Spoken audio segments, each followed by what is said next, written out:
যে এই অনিয়মগুলো হয়েছে এরপরেও আমি আর বসে থাকতে পারছি না, সেই কারণেই আমাকে কমিশন থেকে পদত্যাগ করতে হবে।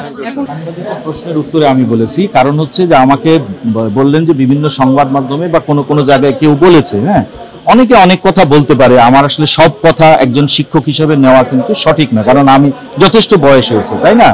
আমি এটা যুক্তির খাতিরে কিন্তু বলেছি কথাটা, যে আমি তো কাউকে তো বাধ্য করা তো দূরে থাকবো, বরঞ্চ আমাকে অনেকে বলছে, একটু আগেও ফোন করে একজন বলেছে যে আপনারা যেভাবে জানতে চাচ্ছেন বিষয়টা কিন্তু সেরকম না। আমারই হয়তো একজন পরিচিত জন, শুনলাম স্যার আপনি নাকি পদত্যাগ করছেন, তো স্যার আপনি কিন্তু পদত্যাগ করেন না। আমি ওই অর্থে বলেছি যে উল্টা এটা, যে আমাকে বরঞ্চ কেউ কেউ এরকম বাধা প্রদান করছে। ধন্যবাদ। একটা বিষয় একটু ক্লিয়ার করবেন, সেটা হলো আপনি বলেছেন যে ভোট গণনা যেন না হয়, এরপরে ভোট গণনা শুরু হওয়ার পরে এখন আমরা দেখলাম সুন্দর করে ভোট গণনা হচ্ছে। আপনি কি ভোট গণনার সুন্দর পদ্ধতি দেখেই পদত্যাগ করছেন? আচ্ছা, একটা খুব সুন্দর প্রশ্ন করেছেন, ঠিক আছে, জি জি সুন্দর প্রশ্ন করেছেন। সেটা হচ্ছে খুব সহজ কিন্তু উত্তরটা, আপনি একটা বিশেষণ দিয়ে বলেছেন, ঠিক আছে। আমি এই বিষয়ে বিশেষণও দিব না, আপনাকে কিন্তু আমি হতাশও করব না। দেখেন, আমরা বহু আগে নির্বাচন কমিশন সিদ্ধান্ত নিয়েছি। কি সিদ্ধান্ত নিয়েছি? যে আমরা ভোট গণনা করব কিভাবে? মেশিনে করব, তাই না? তাহলে আমরা এখন ভোট গণনা করছি কিভাবে? ম্যানুয়ালি করছি। হ্যাঁ, আচ্ছা।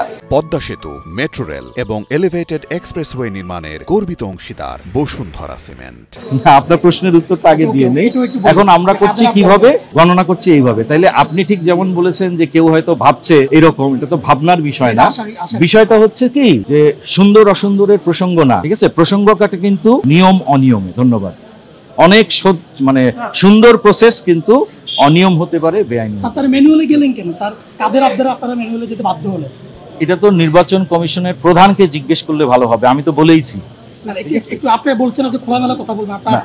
খোলামেলা বলতে হচ্ছে যে আপনারা আমাকে এতটুকু, আমরা কোনো মেশিন কিনি, এই যে অনেক অপতথ্য আছে, হ্যাঁ আমরা কোনো মেশিন, যেমন অনেক অপতথ্য ছিল, আমরা নাকি যেমন দেখেন এই যে বলছেন না যে কি কি অনিয়ম হয়েছে, হ্যাঁ দেখেন আসলে আপনারা তো সবাই ট্রেন, হ্যাঁ আমি কিন্তু এই যে ইনফোডেমিক্স এর উপর অনেক কাজ করেছি, ঠিক আছে, সেখান থেকে জানি যে আসলে অপতথ্য কোনটা, মানে মিস ইনফরমেশন কোনটা, ডিস ইনফরমেশন কোনটা, তাই না? ওই যে উনি একটা প্রশ্ন করেছেন, শুধু এটা না, আগের থেকেই কিন্তু হচ্ছে আমরা এই কিনেছি সেই কিনেছি, ঠিক আছে, এইগুলা যারা তথ্য দিয়েছেন, যারা সরবরাহ করেছেন, এগুলো কিন্তু আসলে আমি অন্তত এতটুকু বলবো মিস ইনফরমেশন। তো আপনারা আশা করি মিস ইনফরমেশনে করবেন না। আর একটা কথা আমি বলি, আপনারা বারবারই বলছেন, আপনারা বলতেই পারেন, সেটা আপনাদেরই, সেটা হচ্ছে যে আমাকে সুনির্দিষ্টভাবে বলছেন কিছু জিনিস বলার জন্য।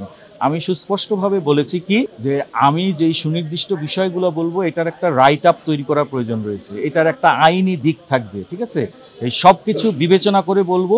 কিন্তু আমি আশা করছি যেটা, যে যেই অনিয়মগুলো হয়েছে এরপরেও আমি আর বসে থাকতে পারছি না, সেই কারণেই আমাকে কমিশন থেকে পদত্যাগ করতে হবে। না, সেটা তো যারা ওখানে আছেন তারা বলতে পারবেন, এই মন্তব্য করার অধিকার।